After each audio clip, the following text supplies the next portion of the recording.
It's the Cooligans, stupid. Another crazy day in the World Cup. And by the way, today's episode is brought to you by AutoZone. Get in the zone. AutoZone. Let's go. Wow, this World Cup. I mean, it's day 4. Yeah, boys It are. feels like day 57. I'm like, bro, I feel like, yo, I put in. I think I put in a stronger shift than some of these players at the World Cup, man. Bruh, I'll tell you this much. I know I showed up at 5 a.m. I don't think Germany showed up to their game today. Oh, just Bro, all the big clubs are, well, not all of them, but all the big nations, a lot of the big nations are struggling in ways that is really started. We have to ask these questions. Are some of these legacy nations not really that legacied anymore, bro? Okay. Look, just like a kid trying to get into Harvard, you're gonna need that. You're trying to be a legacy, and continue the legacy of your wealthy parent. But it's You know what this reminds me of? When you and I started stand up, and they were like, the joke was like, "This guy's special comes out on YouTube," and it was like a diss. Right. It was embarrassing. And Yeah. they're like, "Oh, this guy is super funny. He puts a lot of skits on Instagram." And you'd be like, "Why are they dissing me, bro?" And then you meet someone who does Instagram comedy, and you find out how much money they make. That moment right there, everything that goes through your brain, that's how this World Cup feels like. Yeah, oh, we no. did it. We Are did we it all. Are we the OGs, dude? We did it all wrong, bro. Doing stand up. I'm trying to be. I show speed and bark at the camera. All right, Bro, you think I can't mispronounce players' names and celebrations? bro. I can do I've it. been doing that for real for years. Welcome to the Cooligans World Cup Daily, everybody. My name is Christian Polanco. I'm Alexis Guerrero. The World Cup is here and has been absolutely wild. It's just been 4 match days, and up is down, down is up. The countries that you think just absolutely have it in the bag, and these should be, you always have that easy game, that quote unquote easy game. Yo, that's not how it is anymore. That's not, first of all, there's no such thing as an easy game anymore. The easiest game might be Iran, dude. I mean, Okay. That might be it. All right. Everyone else has come to fight. I even thought Canada had a chance, dude. I mean, did they? I was surprised Belgium created any chances. So we'll get through all those. We'll talk about it all. All those games. We got to make sure we remind or announce, because we haven't mentioned it on the show. Or did we mention it on the show? I don't even remember anymore. I think we did. Yes. Or reminder: this Friday, OS NYC. It's absolutely. When you say reminder, that's what makes it feel like we're about to get homework. Okay.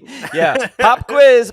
Everybody listening to the podcast. That's immediately where my brain goes. When he goes reminder, I'm like, oh, we got to do chores now. Yeah, because I was the kid. I was the kid to remind the teacher, like, hey, didn't you mention we were going to have homework? Be honest. Were you? Because everyone thinks you're telling the truth. No, I wasn't that kid, but I wasn't too far from it. Okay. I can tell. I sat next to that kid. That kid was my homie. Yeah. He's like, what apple are you bringing for the teacher tomorrow? So I could bring a different one. So, but this Friday, for the U.S. England match, we are going to be hosting a watch party at OS NYC. So if you are in New York, in the tri-state area, and you need a place to watch the game, that's also free. You don't have to pay to get in.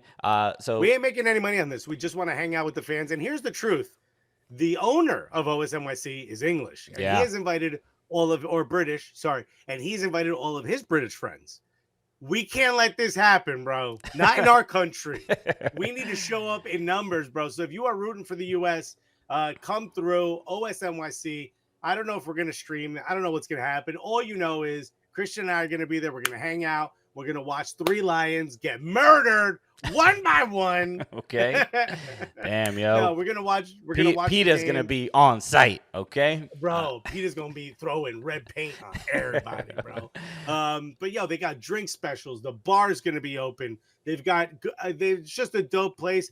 You wanna celebrate the big America victory? You could celebrate by playing Mario Kart for the next 4 hours. Right afterwards, yes. So, yeah, they have an absolutely gigantic 20-foot screen that we'll be watching the game on, and it's going to be absolutely dope. So come through if you are in the area. You're going to feel like an ant watching on a regular TV, dude. Okay, yeah, that's what I love the visual. Yeah, I just want to feel like a tiny little insignificant little ant. You know, okay? Actually, psychologically, there's a lot of credence to that.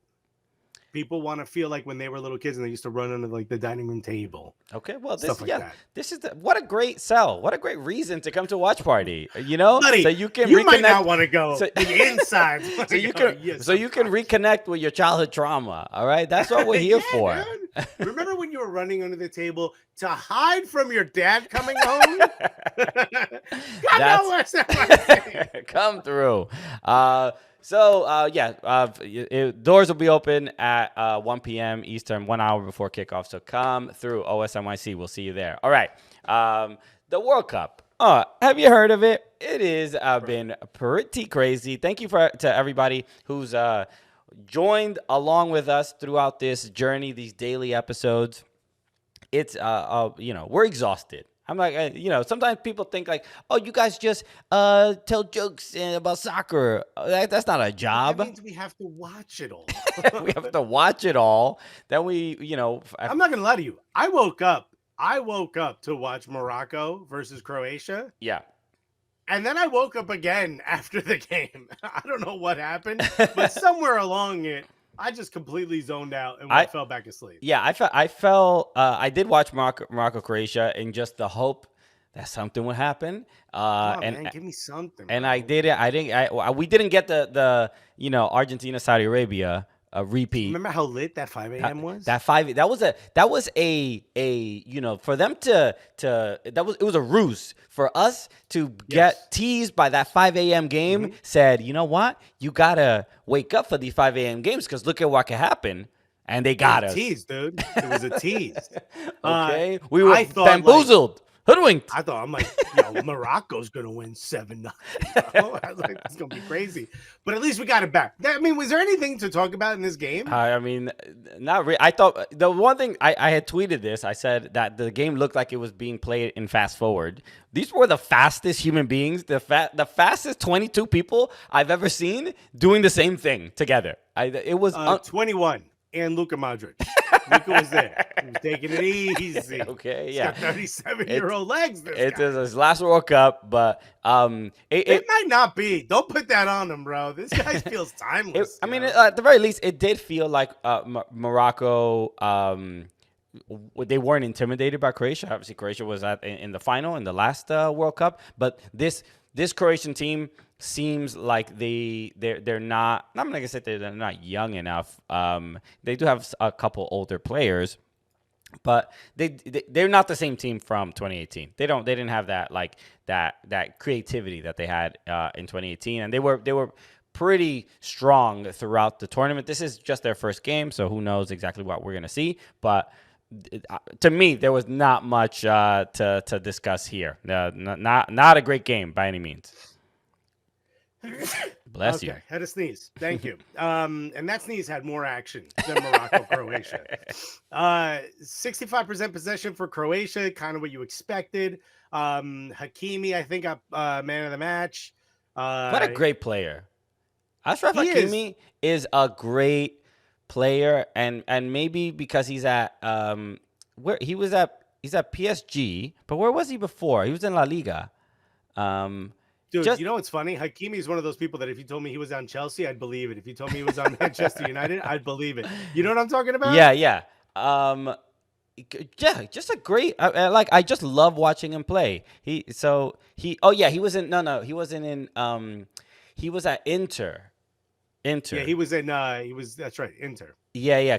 And he was in Bundesliga before that. Okay, I believe. So I'm looking at. He came from Real Madrid. He was at Real Madrid for 3 years. Only had 9 appearances. He did go on loan to Dortmund. That's where I remember. That's when I think that when the world was really introduced to Hakimi, and he won the Scudetto at Inter Milan, and now at PSG. He's just a great player. I mean, watching him in the U.S. Morocco friendly.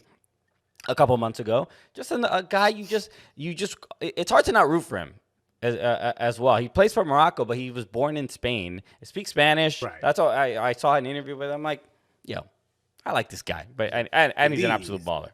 I don't know why he has an Argentinian accent in my thing there. I think the star of this whole thing was Croatia's kit. I love it. I'm a big checkerboard fan. Yeah, and the restaurant Checkers. Yeah. You know what? Low key fire fries. And by the way, speaking of Checkers, shouts to Derek Etienne, which I don't know if it's confirmed yet, but the rumor was that he's going to be going to Atlanta United. There was yeah. I think he was being courted by the club. Ooh. Also, Garth Lagerwey leaving Seattle Sounders. The general manager for Sounders going to Atlanta United. That's right, and he said it's a dream come true. Bro, connect shade being thrown at Seattle, bro. So that's it's a World Cup show, but anything can happen. Yeah, you know what? It's a World Cup show, but I do want to say Gareth Lagerway's statement was cool. He said he wants to go there and fight and win. Okay, it was very inspiring. It took a couple pauses in between it. Look, there's nothing incredible about this game besides the fact that it was a 0-0. And I think most people would have expected Croatia to have come out a bit more, quote unquote, brave, come out a bit more going after the 3 points. It seemed like they couldn't get it going for the little bit that I saw in the highlights. Does this throw, a little bit of a wrench in the group? We could take a look at the group real quick. They're in Group F, right? F. We're looking at it on screen. We essentially have Belgium at the top, obviously with 3 because they beat Canada. We'll talk about the game in a moment. I think the biggest losers here, the obvious ones, the one who lost, Canada. But this, after watching Canada play against Belgium, the result for Croatia and Morocco, I think that it's a great result for both of them because I honestly think Canada should top this group after watching that game against Belgium. That's how good they were.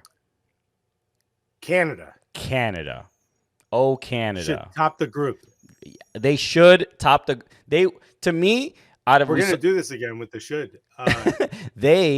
After watching them play today against Belgium, who is the country we expect to top the group, after watching these 90 minutes, I would say I saw all the teams play today. Canada, to me, is the best team in that group right now, even though they lost in that game, which they got unlucky. But which you kind of stole the thunder of my point. How could you say that with them having lost to Belgium? They're not going to get an opportunity to beat them again. So obviously their next games are going to be against Croatia and Morocco. They're good enough to win those games for sure. I'll admit that. But if they're not good enough to beat Belgium and Belgium is currently at the top, how are they the team that should be at the top? Did you see? Okay.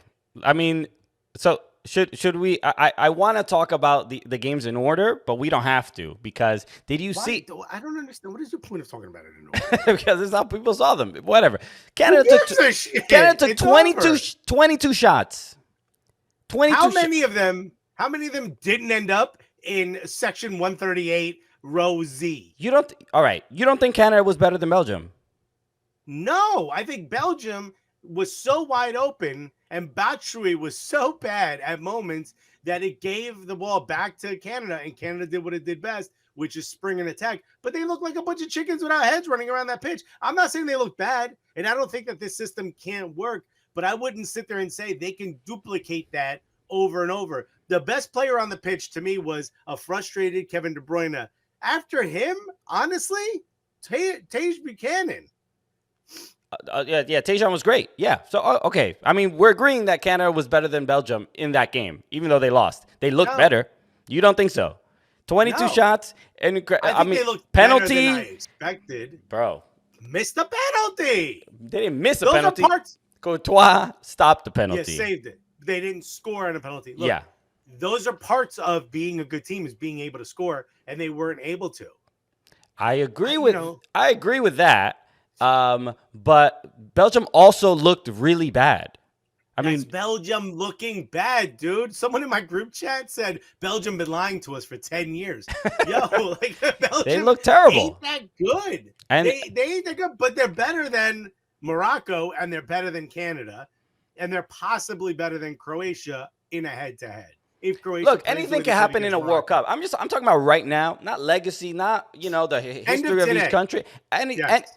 as of right now, I would say Canada could top this group. That's how good they are. That's how surprised I was. They were. Are you chewing on a random mushroom you find outside before these shows? You have said some wild I takes. didn't. And I know a didn't lot of think they times would. I fans didn't are think in- they would top the group. No, but before you're this game, saying Canada looked good after today, where I'm like, they look like they lack a certain discipline. They look like they're willing to attack at all angles. They look like they're willing to attack whenever they get the ball. And that's impressive. I'm not saying I wasn't impressed, but you can't walk away from this saying that's a team so good they should top the group. I walk away saying, they've got the pieces for a run if they were given that chance, but they're missing some things. They need to unify as a team, but Canada soccer is on its ascendancy. okay. That's where, in fact, if anything, that team that you saw felt like the 2010 U.S. team to me. Okay. Good pieces, but there's no unification there. I mean, it's just like it's their first World Cup. I don't know who else to say. It's the first World Cup in a long time. But I thought John Herdman had them playing incredibly well. I thought they looked great. Fine. I guess we will just agree to disagree. What part? If you don't mind me asking, because I'm really interested. I thought Alphonso Davies. I thought was which when he was defending a midfielder or when he was a forward. That's what. So look, putting him all the over. only thing he didn't do was goalkeeper. He was going 1v1. He was in the midfield. He clearly has that role to kind of move around. I thought they were poor decisions made. Jonathan David just didn't pass. There were a couple times he just didn't pass the ball when he should, and he took a shot instead of passing it off. There were just moments like that. Just a little miscommunication, a little bit. I think missing the penalty hurt them psychologically a lot because then they became 100% desperate to get that first goal for Canada. It also became just another hurdle. Right. So. This was, but I thought they were spectacular. Is it because you had low expectations? Partly, but the stats in the game don't lie. I mean, they took so many shots. They had more chances, more on target, and Belgium were not good. I don't think Belgium is going to have a good World Cup. I don't think they will either. I think this is the end of their quote-unquote golden era. I do think Lukaku healthy completely changes how this team plays, and we can't just look over that. They clearly need a target man. Clearly, they've got the wingers, they've got the midfielders. Kevin De Bruyne clearly wants to link up. I've never seen someone look as frustrated with their forward as he did. Yeah. Batshuayi had moments I thought was getting paid under the table in maple syrup. This dude was missing easy passes, was passing the wrong way. I think a positive change happened when Onana came in, who's, obviously him from Everton. But also another young player. I just think Roberto Martinez is just not getting them in the zone like they need to be. They still seem very sporadic at moments. And the way Batshuayi played, I know he scored and it was a great goal, long ball, if I'm not mistaken. Yeah. Went completely over the midfield, caught the one of their, I can't remember who, one of their defenders, the one who kind of looks like Hedge. What's his name? Steven Vittoria. Yeah. He kind of he whiffed at it. Yeah, he missed it. As soon as it bounced, yeah, that was it. It was a good ball. It was a great ball. The first rule is center backs shouldn't let the ball bounce on the long ball, but he did, and there you go. They paid for it. He wasn't going to catch up to it. I mean, he should have tugged on the shirt, do something. Yeah, I mean, I get what you're saying. I think we were all more impressed with Canada than when we came in here expecting. But you can't walk away from that, especially at the end of the game when they had moments. Kyle Aaron's header, a little too soft. Maybe Kyle Aaron came in a little too late. The one thing I say about Kyle Aaron is that dude just finds goals in the most mysterious ways. He'll score falling down. He'll score off the shoulder. He'll score a header. He'll sneak in a late run. He's just one of those weird dudes who just finds a goal. Bringing him in, I believe, in the 70th minute. I'm not exactly sure when he came in. I could look it up, though. Came in the 58th minute. I guess maybe I take it back. Maybe he came in with enough time. It just felt like maybe he should have started. Alongside Jonathan David. I thought Belgium got lucky in the fact that they did call the one penalty from the Yannick Carrasco handball, but then the foul to Tajon Buchanan when I think it was Alderweireld that passed it back, and it passed it back to Tajon, and they said it was offside, even though there was a foul, which was not offside because it was a pass back from a Belgian player to a Canadian player. Even though he was in an offside position, he still passed it back to him. I thought that was a terrible call. He did get fouled. And then the other one, Axel Witsel fouling, looked like he kind of fouled Richie Larea. I could see that one not going their way. But the one with Tajon Buchanan, that to me was another penalty. I don't understand the decision to not call that. Yeah, I think the one thing that come out of this whole game was Tajon Buchanan just kind of leveled up. I mean, he showed that he could play at the highest levels. I believe he's at Bruges right now. He is, yeah. But obviously used to be with the New England Revolution. But he showed that he is. If they're the players that you would have said like, oh, they're in Europe, probably would have been Jonathan David, Alfonso from the Canadian team, Alfonso Davies, and Tage Buchanan. And you would expect them to be like in Bundesliga level. Expect him to be like in maybe Ligue 1, like a top team in Ligue 1 level, not Bruges. No disrespect to Bruges, but clearly he's going to be getting offers. Yeah, and that's always like kind of the fun part of the World Cup, where I went to the Total Soccer show, live show in Brooklyn. Mm-hmm. Shout out to them. It was a great experience. But somebody in the audience asked a question like, who's going to get the James Rodriguez World Cup award of like player you don't expect to actually burst out into the scene? Doesn't actually earn it. I mean, he won a couple titles after becomes a streamer in Saudi Arabia. But I'm trying to think of who could that be after seeing the matches that we're already seeing. Is anybody that it might be somebody on the Saudi team? Okay. Yeah, I forgot his name, the dude who scored the game-winning goal. But I could see that. You would need a couple more because James had a couple great goals. I mean, he had obviously the banger that went viral against Uruguay. That was Uruguay, right? Yeah. So we haven't had that yet. That unbelievable moment. I mean, maybe I think the Saudi team, it was just a team win and it was such a shock, but any particular player have James level? Not just yet, but we'll keep an eye on it. Do you know who it could be? Is that midfielder from Japan, Endo? Okay, he looked good, bro. They were Endo played in Toronto, right? Did he? I believe so. Let me look that up. If I'm not, let me look that up, bro. We got to get to that game, Endo. Oh, maybe it's not. No, not there was. He plays at Stuttgart. There is the other Endo. Stuttgart now. There's another Endo that plays obviously in Toronto. Japan. That was to me the one team where I sat there in the first half, and I don't know if you had this moment. And I said to myself like, "Yo, why isn't Japan better at football yet?" Like I was looking at Maeda. I forget how you pronounce his name. Yeah, I believe he plays for Celtic. I was looking at him and I'm like, damn, man, he is like gutting it out as a forward, but he's not really a forward. And then I was like, yo, where's Tomiyasu? The guy's a beast. He played really well at Bologna, plays incredibly well. I know he doesn't start, but he plays incredibly well and is very multifaceted. He plays left back. He can play center back. He can play right back. I was like, where's Tomiyasu?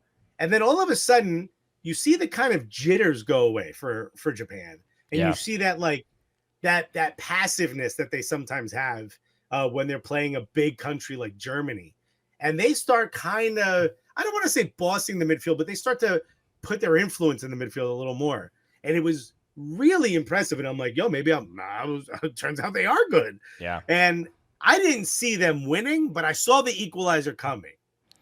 Yeah, you saw it, and I felt that way after Manuel Neuer made that save, that huge save, Right. a couple minutes before they actually scored the game-winning goal. But that second half, and the first half, they only got the goal because the keeper, collided with, I forgot who he collided with, but you saw positive things from Germany. Obviously, they had a terrible World Cup in 2018. Jamal Musiala is clearly the future. Jamal Musiala and Serge Gnabry, those are your stars on Germany. Just you can see they were influencing the obviously Gundogan. game. But Gundogan also had that chance that hit the post. There were a couple great chances for Germany. Yeah, no, their XG is like 3.8. Yeah. They were getting chances, but the goalkeeper, you have to, the Japanese goalkeeper, Gonda. You have to take those moments. Like, this is what smaller teams do, right? Like smaller nations do. Is you have to defend, hope things break your way, and capitalize on your opportunities. And Japan did exactly that. One of the funniest things about how the world of football works is you could watch a player and be like, yo, this dude is maybe not having the greatest game, but skill set level above and beyond. Jamal Musiala being one of them. I don't know if you're looking at it, but do you want to guess what his team rating was, what the match rating was? I see it right now. Yeah. Okay, you could have played along. Good job. 5.8. 5.8 is horrific. Yeah, that's not good. But I mean, it's I wonder why it's that low, because I feel like he played a better game than that. That's what I'm saying. It's not indicative of the quality on the ball. Yeah. When he had the ball at his feet, he was dictating what happened for both teams. He was pulling the strings. Yeah. It was really, really impressive to watch. And I believe he could have picked England as well as his nation. Yeah. But he went with Germany. So shouts to him for being a pro-American, bro, by not picking England. Look, they got the penalty. Obviously, Gundogan scored the goal. But yeah, Germany didn't look bad. I wouldn't say that at all. But no. But they are missing that kind of killer edge. There's something about him. But I thought Japan had just one of the best games they've ever had at a World Cup. They looked awesome. I mean, and I was getting, Tim Howard versus Belgium vibes from the goalkeeper. He was just there. They won. Yeah, but they won. But he was just there when they needed him to be there. He had that sequence where he stopped 3 shots in 40 seconds or whatever.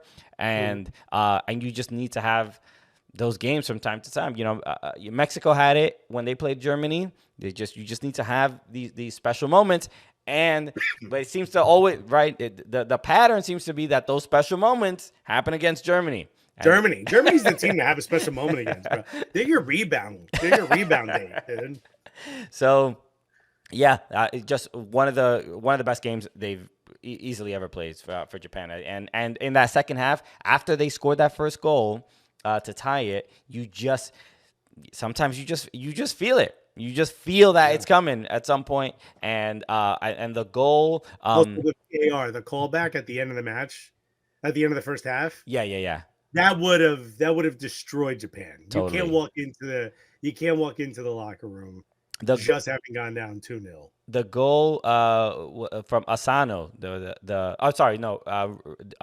Ritsu Doan. He scored the winner. Another sub. Dude, the sub scored both goals. Right. But the ball that was passed to him was, pinpoint perfect. But who was it? Do you remember who it was? I think it was Endo. Who got the assist? The assister, it might have been the center back. Oh, no, it's Akura. Yeah. The ball was perfect, but then the touch, bro. The touch was to trap that ball at the speed he was going and to keep it moving. He just didn't slow down his pace as he's dropping the ball. He looked like a wide receiver who's not turning around to get the ball. He's just looking up and make sure it falls in his hands. but the confidence to trap that ball and keep going forward, and then you got a center, you got a defender on you, and then Manuel Neuer's right there in your face, and he with the composure to blast it to the roof of the net. Bro, so impressive. He hit the fuck at that button. He hit the fuck at that button. It's on the PlayStation. You got to look closely at the controller. You might have different controllers than we do. We get ours at bodegas, bro. The Caribbean controller is a little bit different. Right? It's a little different. They sent a different one down there. I don't know why. The USB has a couple different extra connections. It was impressive. You know who else was really impressive to me? Obviously, Raum is an incredible defender. They can overload Schotterbeck or Schlotterbeck, whatever, however you pronounce his name. The kid loves to get forward, man. The kid will leave his line. Schlotterbeck? Schlotterbeck. Yeah. He's a wild one, bro. He's like, yo, what if I just switch sides real quick? Did you see defensive ball no one's thinking about? Did you see the moment that it's becoming a meme with Antonio Rudiger? Remember he did the high step Yeah. He like usher the ball out. He hits Diggs gear, bro. I'm doing it. My man's doing the can. I don't know what you're gonna pull a hammy. I will say, dude, Rudiger is one of those defenders where I'm like, damn, man, I know he's at Real Madrid, but I wish he played for my team, bro. Oh no, there's just something about him. He's stern when he needs to be. He's fast when he needs to be. He's graceful when he needs to be. He's soft when he needs to be. He's just one of those dudes where I'm like, he can literally do it all from that back line. It's really impressive. Didn't he score that banger for Real Madrid like 3 months ago? Remember? Yeah, he's. I don't remember though. Yeah. The dude's a beast. He's a beast. But they got him on a free, by the way. Sure, good business from Chelsea. You know how they do. Chelsea's like, bruh, lovely organization. They're like, no. I don't know why you put it a notch. You lost money on that. No, again. You know what? What do we do with Christian Pulisic? Before we get into the next matches, we should mention, as far as the news that we have now, that Manchester United, it looks like the Glazers they're looking to sell. They told their bank to handle the sale, but that's been already been talked about. No. This news came out today.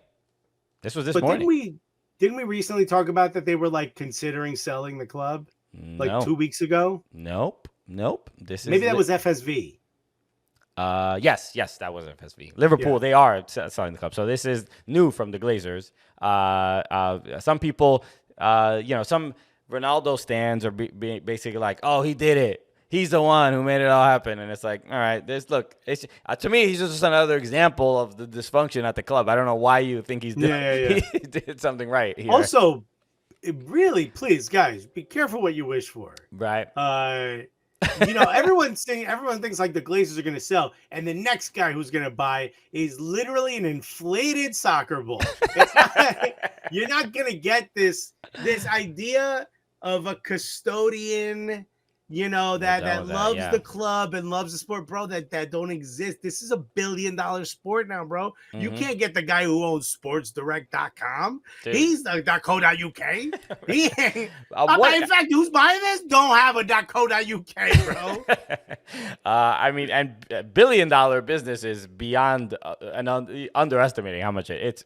Look, it is just Manchester United alone. People are suggesting that that it could sell for $4.5 billion. That's the number I've heard. So a lot of people 10% of what Elon Musk paid for Twitter. Think about that. Right. So it looks like the I think the conversations are there. The Glazers, that's it. The brand of the Glazers just being involved in this club and probably being involved in football is somewhat done. I mean, it's just they got what they needed out of the club.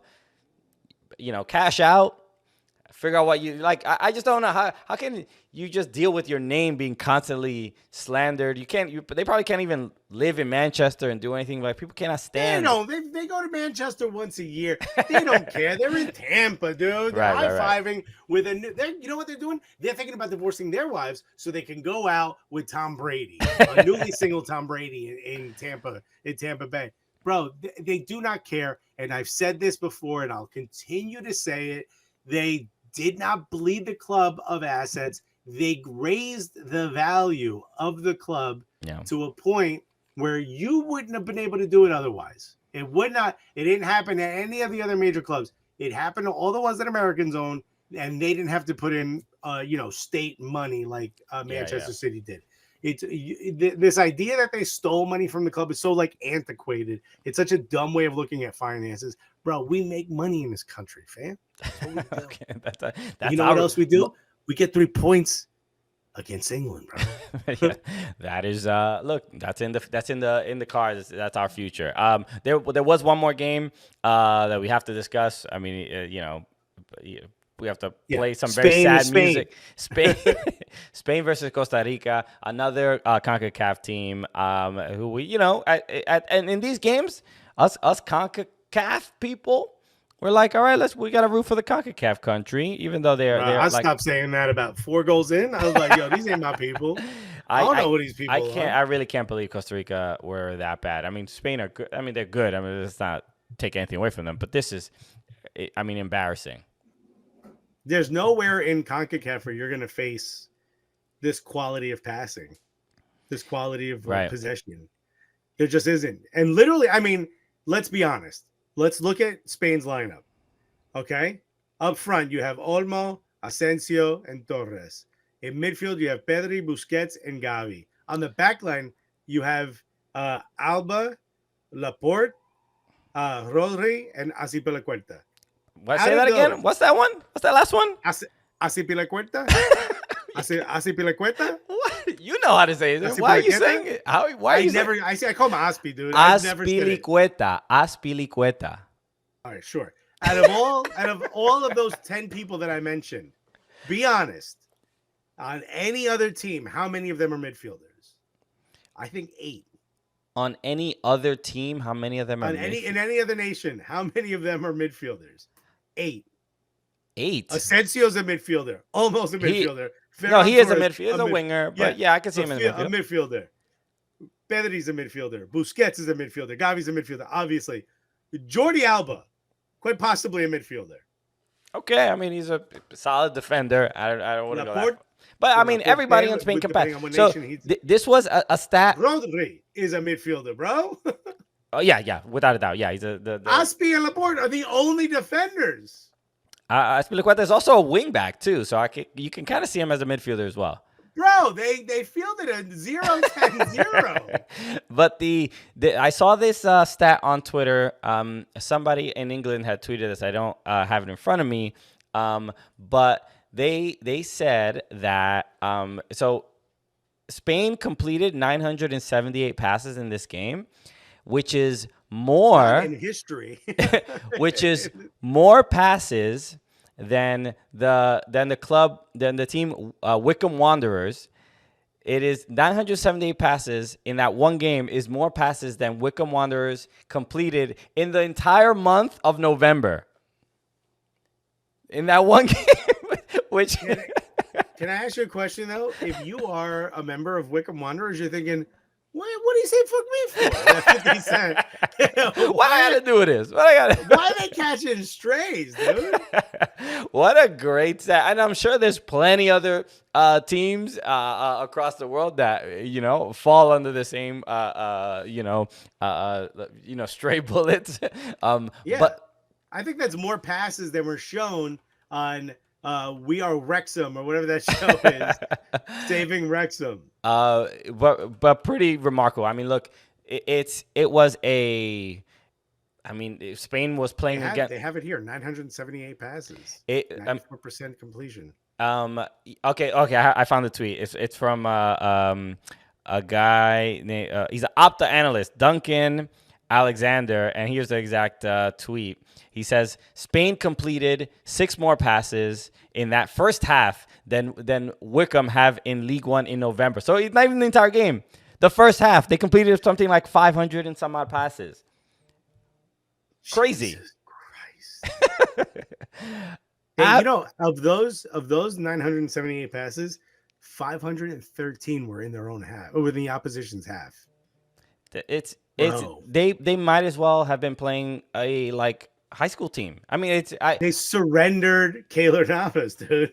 I mean, I went into surrounded, not surrendered, surrounded. Keylor, I mean, we never usually get to see Keylor Navas, get pelted like that, but they just Costa Rica. He got undressed, dude. I mean, he looked like a shell of a human being. He also, there were I think, and Landon Donovan in the broadcast mentioned they're like, an informed Keylor Navas probably stops. I think it was the second or third goal. So look, I'm not gonna put the blame on him. It just seemed like Costa Rica barely showed up to defend.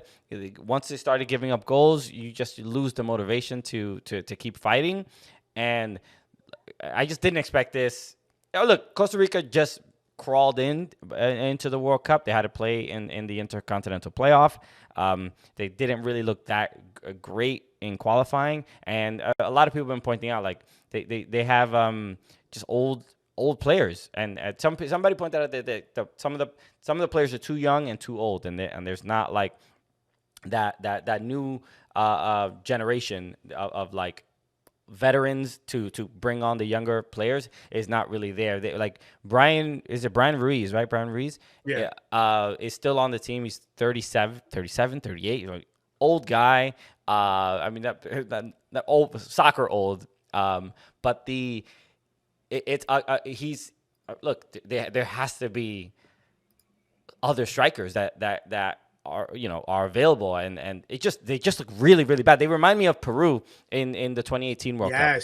Just completely not ready for a tournament. But Costa Rica has been in World Cups fairly often, so that's why it's probably more shocking than Peru, because they hadn't been there in a long time. They haven't been, but they also don't look as good as they do in CONCACAF World Cup qualifying. They just couldn't give them a game. They just couldn't make it tough for them. They were just getting passed around. Don't look at it, but what do you think Keylor Navas's rating is? I mean, it has to be. Don't look at it. Under 3. It's 2.3. Yeah. I mean, he was bad. That's rough. I didn't know. I've never seen Oscar Duarte. For some reason, I don't really remember him from the qualifying. He's a 33-year-old center back. Plays for Al Wahda in the Saudi Arabia League, which are in 12th place. Not great. He at moments where I was like, he looked like he had just not given up on the thing, but he just had moments looked like he was not getting any help. He looked completely lost back there. He's like, bro, Calvo, I need to get a new job, bro. I can't keep coming in it. My boss is on my ass, bro.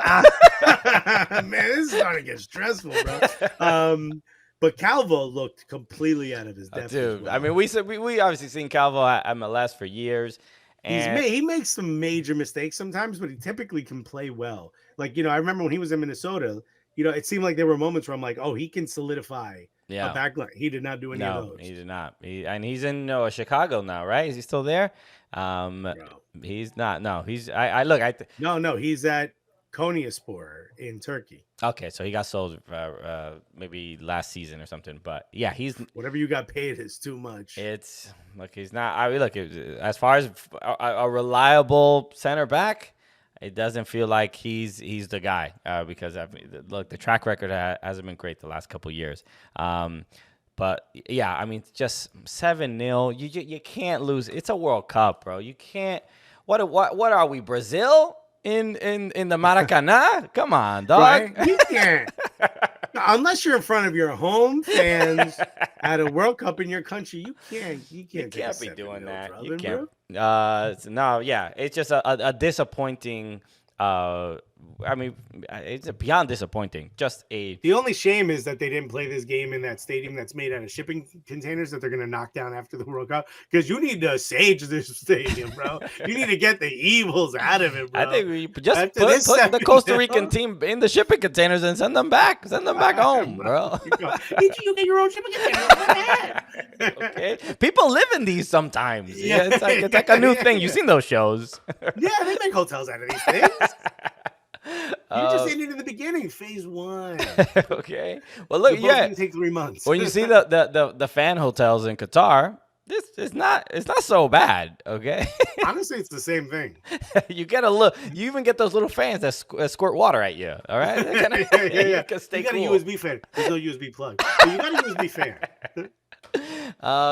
Yeah. So look, a bad result. Hopefully they don't look that bad in the rest of the games. But obviously you can't see Costa Rica really. They're gonna leave the World Cup without any points, most likely. Who's up next for them? Next up, Japan. Yeah. Rough. Okay, so those are all the matches for that happened today. But so tomorrow is obviously Thanksgiving. We will not be recording a show, so we'll be reacting to the matches on November 24th, on November 25th. So make sure you tune into that. And reminder, we will be on Friday at OSNYC Watch Party USA England. So how we feeling? Let's get some predictions down since we're not going to be doing a show before that, another show before that game. US England, how we feeling? Do you want to do tomorrow's games first?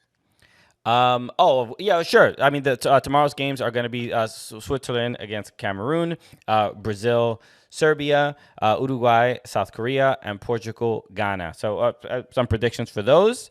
Look, these are all these teams will be obviously playing in their first game of the tournament. I'm the one I'm most interested in is Portugal, Ghana. Ghana is going to be dope, but I'm also interested in Uruguay, South Korea. I don't know. Supposedly Son is healthy. He's ready to go. Yeah. He's going to wear the mask. Yep. I'm interested to see what South Korea. Dude's got screws in his head. So I'm interested to see who shows up. And they ain't loose. Bang, bang, bang. We missed that. So I'm interested to see which Uruguay shows up. Is Luis Suarez and Edinson Cavani a little bit past it? What's going to happen there? I'm interested in that, but yeah, Portugal-Ghana is the game of tomorrow. Look, Switzerland-Cameroon, first match. I'm not really sure what to expect here, but this feels like a Cameroon win to me. Sure. I honestly, I don't look. I haven't watched, that much. I saw Cameroon in the Africa Cup of Nations. Haven't watched much of Switzerland. Who's on Switzerland? Shaqiri, Xhaka. Yeah, I think he's still on it. Granit Xhaka. So they got. So I mean, Akanji. They had plays really well for City. They had a decent World Cup in 2018. So I don't know what to expect. I wish I could have more of a prediction, but it feels like Cameroon is probably the stronger team. But that's me guessing on recency bias alone. No, you're probably right, but the vibes for me is with Cameroon. Okay. Brazil, Serbia. I mean, Brazil. Choupo-Moting. I mean, come on. Okay. They got Onana in goal, who was supposed to go to Arsenal, but couldn't prove that he wasn't doping. Right. He got a little trouble, a little pop out. Happens. Oh, why? Because he's swole. Wait, damn, all these haters. That's all. Damn, dude, they don't believe in you, bro. So Uruguay, South Korea. Uruguay, South Korea. This guy. So it is an interesting game. I do. Cavani and Suarez are there, and my main concern. Suarez hasn't played. His season ended with Nacional. He hasn't played in a while, a couple weeks. But he's old. He is old. So is Cavani, but they have Darwin Nunez, and I think he's gonna have to carry a lot of that responsibility of pressing. But I could see South Korea winning here. Look, Uruguay also in CONMEBOL qualifying had they weren't that dominant. They won like big games against like the game against Colombia, both games against Colombia. They got points desperately when they needed it, and they kind of crawled in, especially with how dominant Brazil and Argentina won in on the continent. So but I could see South Korea winning here. I actually would not be surprised at all, and I don't think it would be much of an upset. They've got the funny thing about South Korea is if you look at the lineup, their keeper, and all 4 backline defenders all have the name Kim. Which is I'm looking at it. it's Okay, like the whole team they- is Smith, bro. they're familiar with each other. You got- really. I'm gonna need y'all to get a couple different. But look at haircuts. this. Somebody Look gotta at dye their hair. you got. There's 5 Kims. There's 3 Huangs. Okay, 2 of them I believe are related and play for the same team. The striker plays for Olympiacos. I believe he's on loan there, and number 6 also plays for Olympiacos. Okay, that's remarkable. This is like Bro, this is is like when there can't be any Inception. excuse about team chemistry, bro. Y'all No, know no, each bro. other. Yeah. I don't know. I think a Kim got our back, dude. Relax.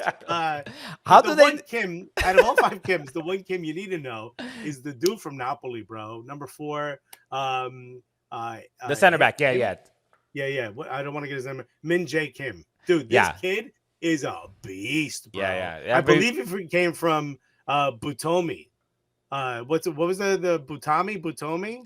I don't know. I forgot where Napoli got him from. He was on loan. Oh no, that's the Kravitskala kid. He came from Fenerbahce. Fenerbahce. Yeah, he played really well at Fenerbahce too. Absolute incredible business by Napoli. But yeah, I mean, look, if you're the team that's probably going to win is Uruguay. That has like the bettors are probably going with Uruguay, but the vibes is with South Korea, bro. I agree. The kits are a bit more wavy. Yeah. I think it's gonna be. I could see South Korea winning that again. Yeah, I mean they beat Germany. Remember at the last World Cup. And Son is Son. He's always gonna be a huge threat. Anytime in any game, and he's gonna have to again. He's their best player. He's gonna carry a lot of responsibility. But I could see it happening without a doubt. Okay. And obviously there's no Araujo, so. It's not like Uruguay showing up in top form either. Okay, and then on Friday, Portugal Ghana. What you got? Oh, that's right. Portugal Ghana. So the main interest there for me is the Ronaldo drama gonna affect how he plays on the field? Maybe now that there's some closure. Contract is terminated. He can move on with his life. Maybe that'll make things a little bit less hectic. But that's kind of that'll get rid of the drama around Ronaldo. That's what I'm gonna be paying attention to. Literally every single touch. What's he gonna do? What's his frustration gonna be? How's the team gonna play? So I don't know. As far as guessing who's gonna win, I'm gonna have to favor Portugal because I mean they have just a stacked squad. They have a great team. Great team. Obviously, you got Bruno Fernandes there. You've got a bunch of great players. Leao is the one that I'm interested in seeing how he performs. Yeah. It sucks that he has to play with Ronaldo, who's going to try to take the shine because it's his last World Cup. But Leao really should be the standout star. He should be the breakout star of this whole competition. Dude, Partey. There's something about Ghana where I want them to win, even though they knocked out the U.S. in previous World Cups. There's something, again, vibes are with Ghana, but I think Portugal's too strong of a team. I agree. I'm looking at, dude, Leao. Leao's going to be a beast, bro. Just watch Leao. Okay. All right. So Friday, Qatar will be playing Senegal, Netherlands against Ecuador, Wales, Iran, and then the big one, England, USA. I mean, this is quick. Wales, Iran. I'm gonna say Wales will win this. I don't think by many goals, but they might win 2-0. I say they win 2-0. Okay. They haven't won in 6 attempts. Do you know that? Wales. Yeah. Well, they haven't been at a World Cup in a very long time. But I agree with you. I actually think they will play well against Iran, but I don't think they win. I think they draw again. They're going to be sitting with 2 points, and they're going to make things a little interesting for the final match of the night. Qatar versus Senegal. I just want to said it like it's a Latino country. I just want to mention real quick. Did you see that the tweet from Tim Weah that we found out that the last player to score against Wales at a World Cup was Pele. And so Tim Weah, put out an Instagram post saying that. Did he call himself Young Pele? No. He just said he was like, excited for my first goal at the World Cup and blah, blah, blah. And then Pele in the comments congratulating him. I can't find the actual comment, but here it is. I didn't see this. So this was incredible, and he had you see Tim Weah. He's obviously happy about the goal on Instagram, and then Pele response says, "Congratulations, it was a beautiful goal. Keep dreaming, dreams come true, bro." Oh, if Pele is in my comment section, dude, I don't know how I would feel. Just absolutely, it would blow my mind if all of a sudden you're just, tweeting about whatever, and next thing you know, Pele shows up. And look, and Timothy, his response was, he says, "Thank you, Papa Pele. It is such a blessing and an honor to receive such an inspiring message from the king himself. Thank you for everything you've done for the world and for us young black men. Grandes abrazos in Portuguese." Well, you know what's crazy is he was actually eating dinner with George Weah, again, president of Liberia. His dad. Yes, his dad, obviously. He might have noticed this at that time. He might have been able to share this moment with his dad. Your dad is George Weah. Your dad is George Weah. And yet you're just surrounded by greatness, bro. You've got your dad, you've got Pele, you've got your right foot. What an incredible. Happy for the young man. I mean, what a great, support system to have, to say the least. Okay. Imagine you posted something and George Carlin was like, saw your joke. Obviously he's dead, but saw the joke, loved it, keep dreaming, dreams come true. You'd be like, the hell is George Carlin being positive for?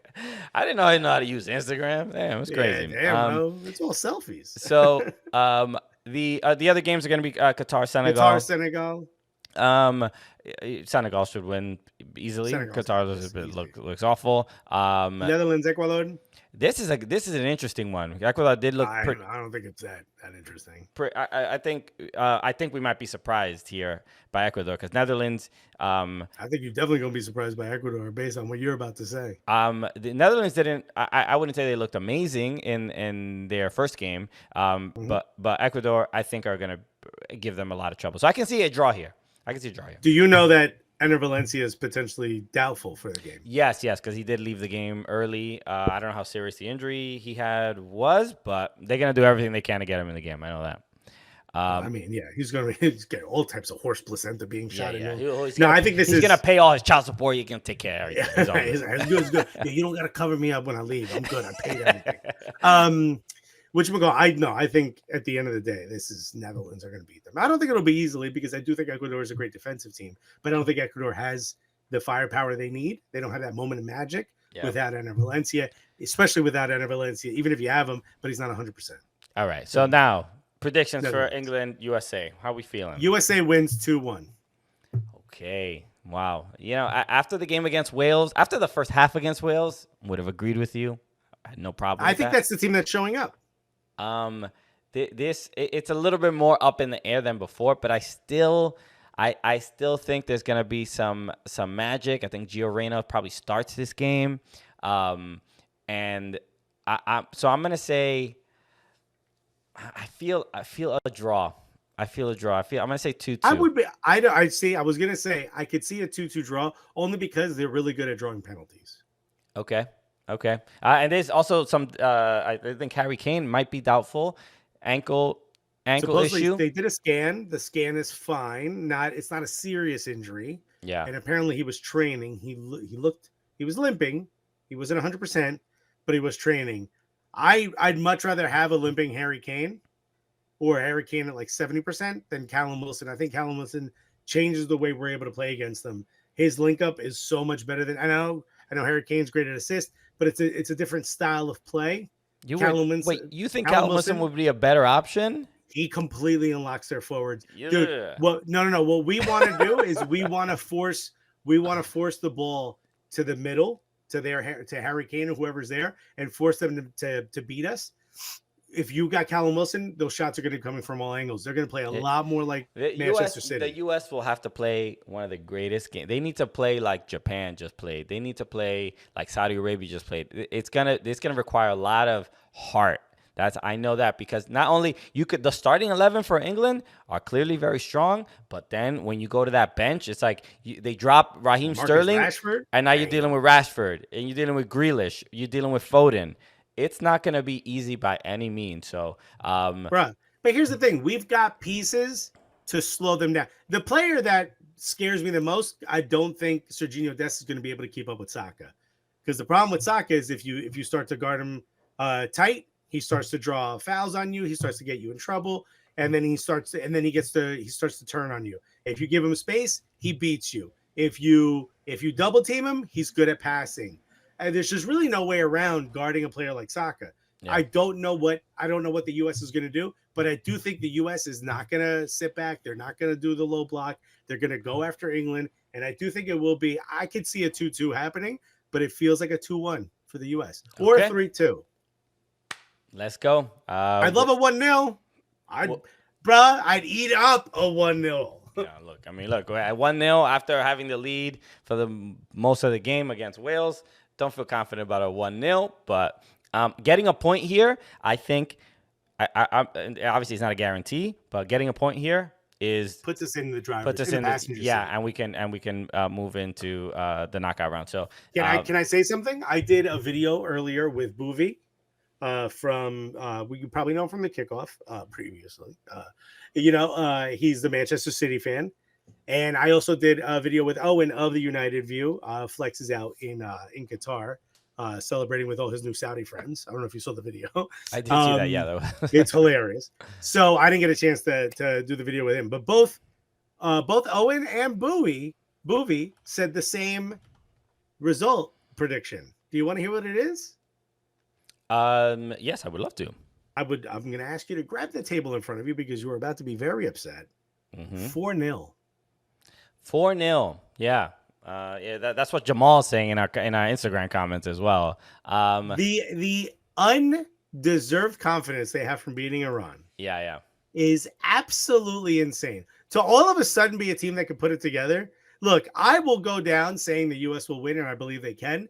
There's obviously a very real possibility we lose, but to go down 4-0, crazy. No. And if it happens, then I'm gonna go back on those channels. I'm gonna have to do my words. I'm gonna have to do what I do. I don't know that they somehow cheated. We're not getting. No, it's not gonna be that kind of game. And yeah, let them have their confidence. They're supposed to win. That's it. It's more embarrassing if they drop points. There's no pressure. Oh, it's incredibly embarrassing.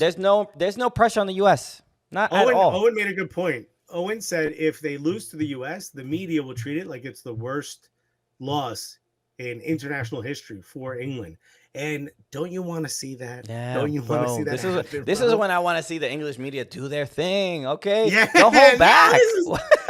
This is when we want your toxicity, bro. be problematic, okay? Make sure throw in a couple words about the king or what the the family, Prince William. Do something, have fun, bro.